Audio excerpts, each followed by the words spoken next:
Hello, and welcome to Entirely English and the second half of our body idioms videos. As I said before, we had to chop the body in half because there was too much information. I am trying to keep these quite short. So body parts with like the hand, which have lots of idioms. I'm just giving you some samples, some tasters.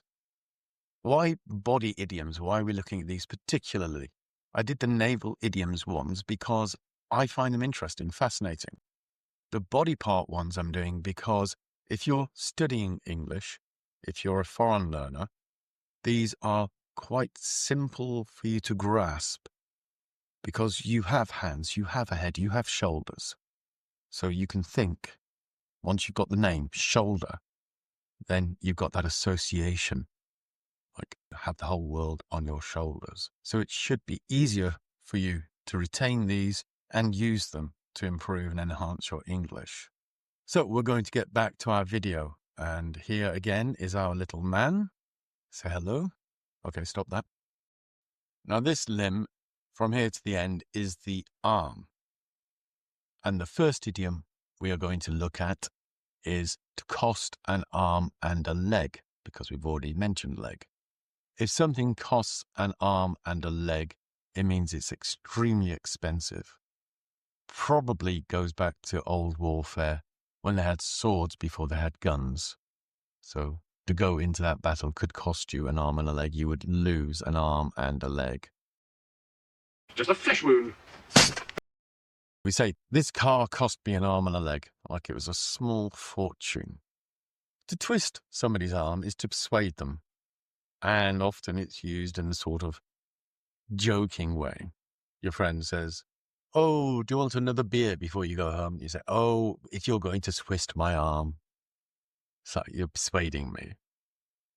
And you might keep something at arm's length. It means like to keep your distance from it.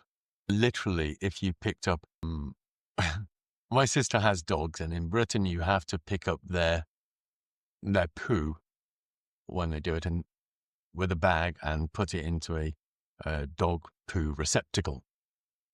If it was me, she does it very nonchalantly. If it was me, I would hold that at arm's length, like as far away from myself as I could. So we use the idiom in that respect. We say, oh, Donald's a bit weird. Keep him at arm's length, like don't get near him, don't get close to him. The last one we're going to do here kind of links back to the first one about arms, is to give your right arm. Your friend's just bought a Ferrari and you say, oh, I'd give my right arm for a Ferrari. The literal idea is you would sacrifice it. You would allow somebody to chop your arm off if you could have that car. It's just a saying. Obviously, we don't mean it literally. This part of the body is the upper arm, and there are no idioms for that. None that I know of. If you do know of some, put them in the comments. The elbow is this joint in the middle of the arm. And we have several elbow idioms. One is to give the elbow. So you might be in a relationship with somebody and you're not happy with it, and you're talking to your friend in the pub and you say, I need to give her the elbow. So it means to get rid of her, to dump her, to separate, end the relationship, to give somebody or something the elbow. To elbow somebody out is to kind of like push them. If you imagine you're in a crowded pub, keep coming back to pubs, don't I? You're in a crowded pub and you want to get to the bar and you need to force your way through. Easiest way is to use your elbows and push people with your elbows, because they're kind of sharp and pointy, uncomfortable, and it's the best way to force your way through.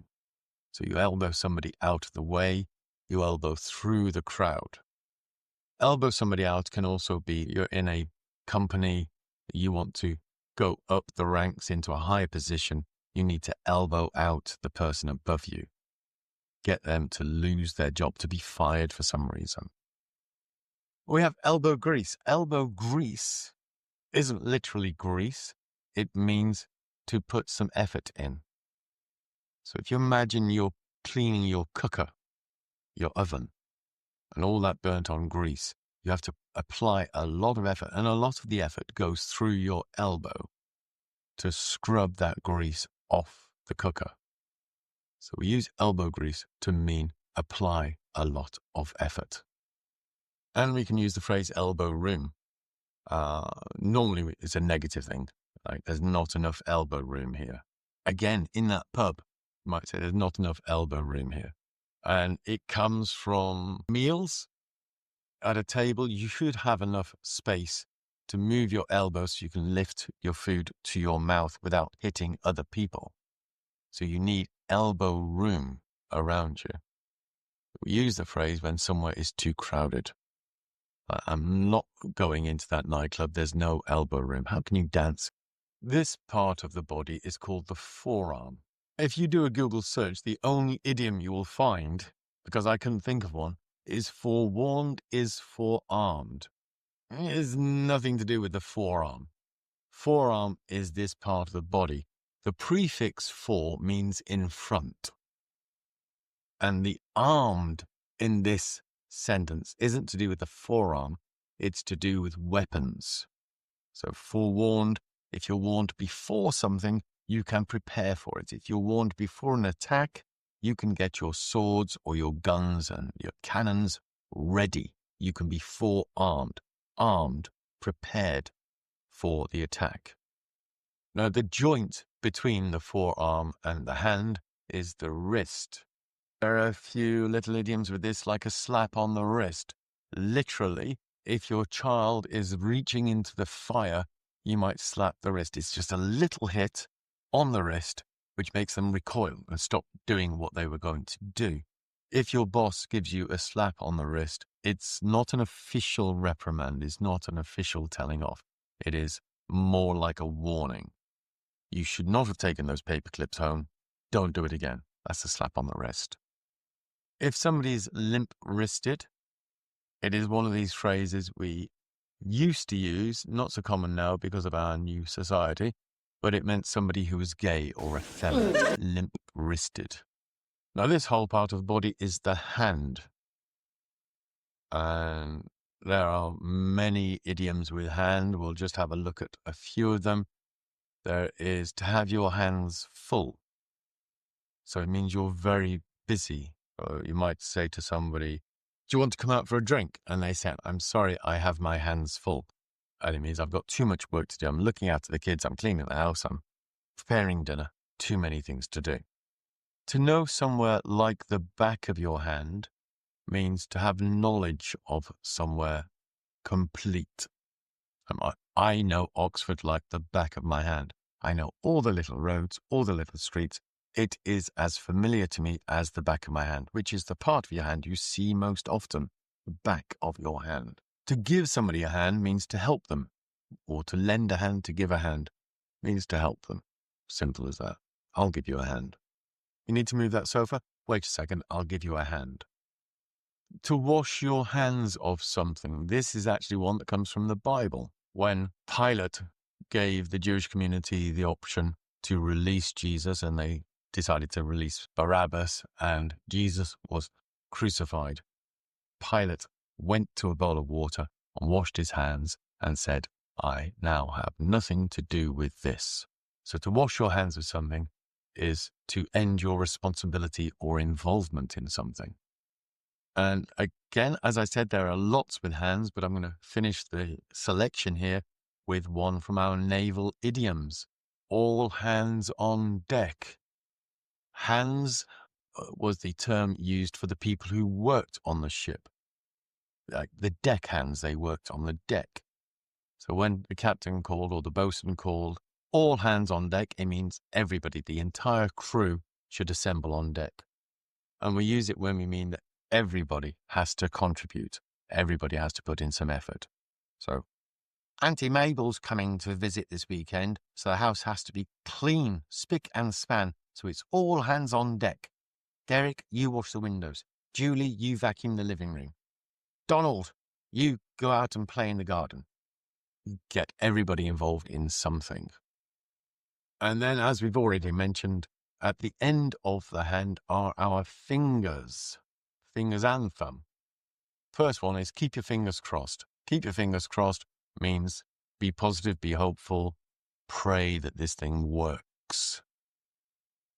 work your fingers to the bone is one of those visual ones again, where you work very hard as if you were going to wear all the skin away and just have bones left.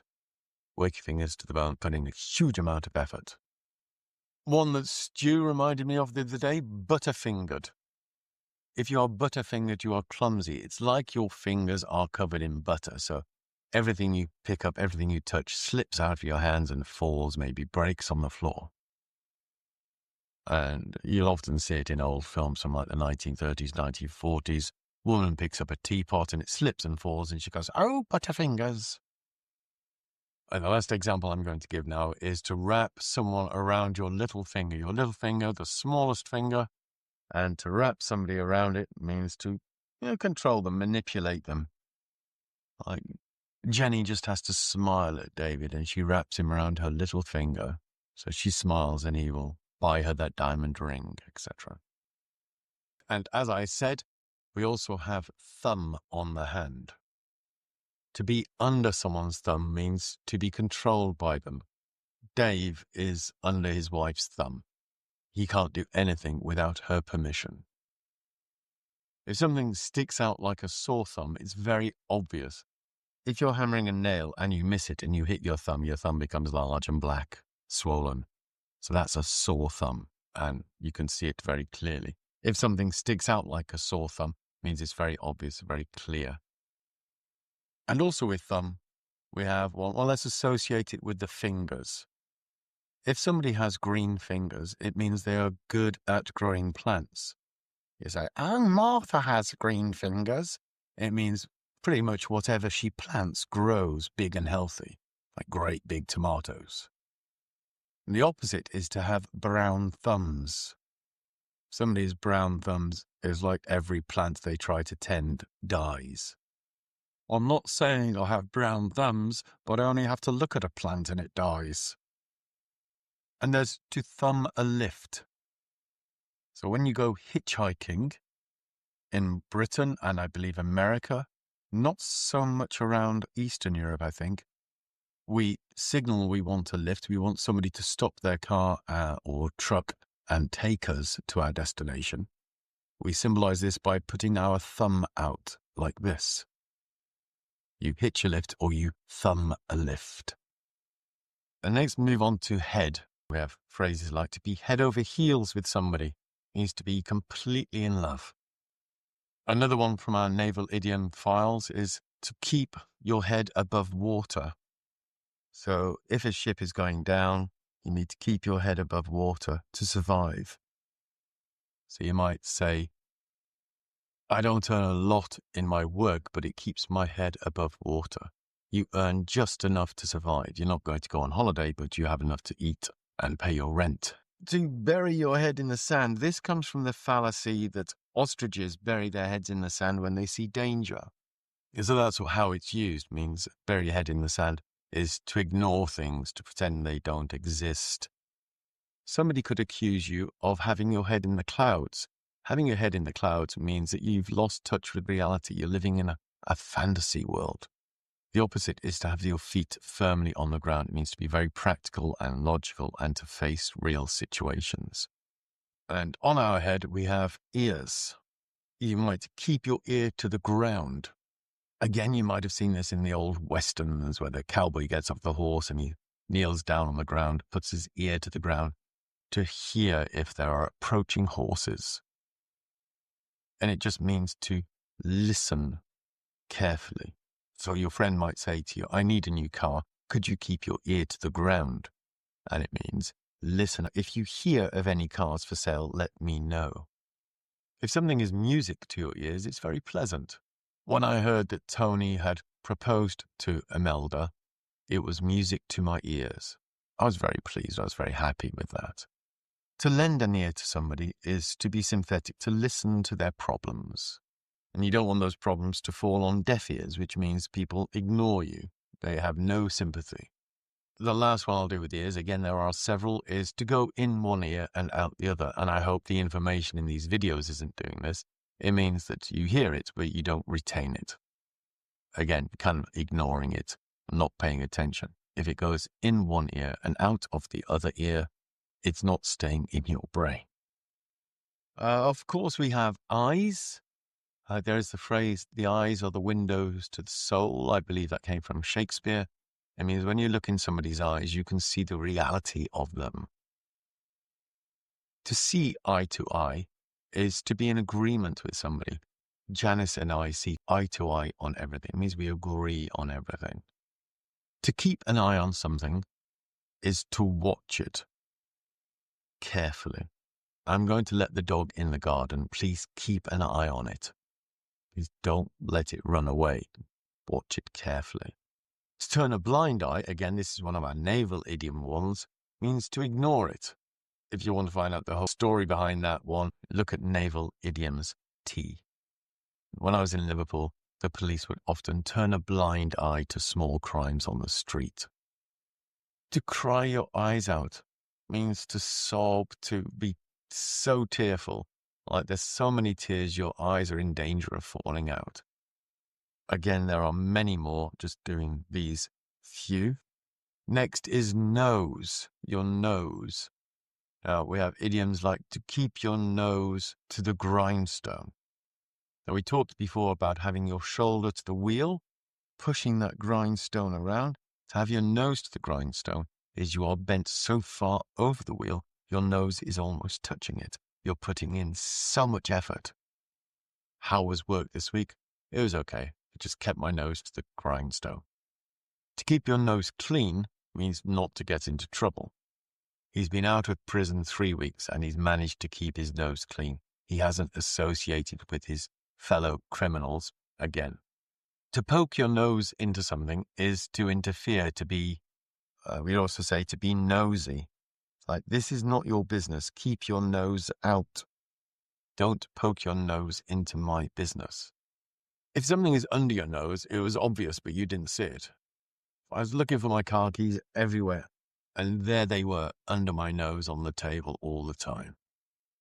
And those of you who are keen or avid readers probably often have your nose in a book.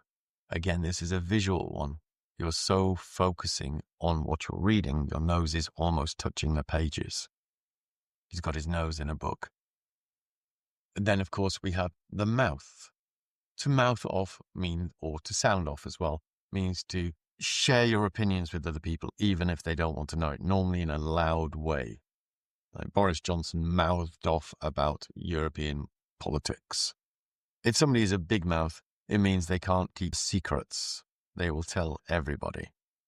To take the words out of somebody's mouth is to say what they were going to say before they said it. So you say, oh my God, I can't believe they voted for him. Oh, you took the words right out of my mouth. I'm in agreement. I was going to say the same thing. Of course, there is don't look a gift horse in the mouth. This is kind of contrary to our mythology one with the Trojan horse. But what it means is when somebody buys a horse, they will look in its mouth and check its teeth. They can tell a lot about the horse's health by its teeth. But if it's a gift horse, if it's a present, don't examine it like that. So you've won a holiday to Spain and you say, oh, but am I going to have enough money to buy sun cream? So don't look a gift horse in the mouth. Just accept it. If somebody is born with a silver spoon in their mouth, it means they were born to privilege, to a wealthy family. So they've had all of the opportunities of life, great education, no lack of funds, the best of everything. Whereas people like me live hand to mouth. Living hand to mouth means that every piece of money I get in is spent on food and there's nothing left over for luxuries, almost living in poverty. Not so bad as poverty because you can survive. In the mouth, of course, we have the teeth. And to achieve something by the skin of your teeth means only just, like the car was coming towards him and he jumped out of the way and escaped by the skin of his teeth. It's like millimeters before it hit him. If somebody is long in the tooth, it means they're old. Welcome to the factory. If you need anything, talk to Trevor over there.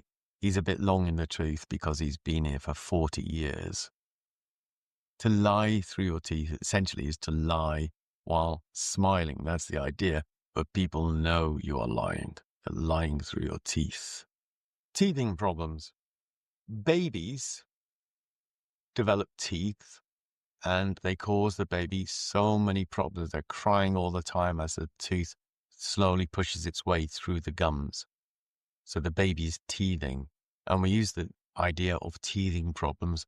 For example, when you start a new business, the suppliers let us down. It's just teething problems. These are problems at the beginning that you will sort out. Again, there are many tooth ones.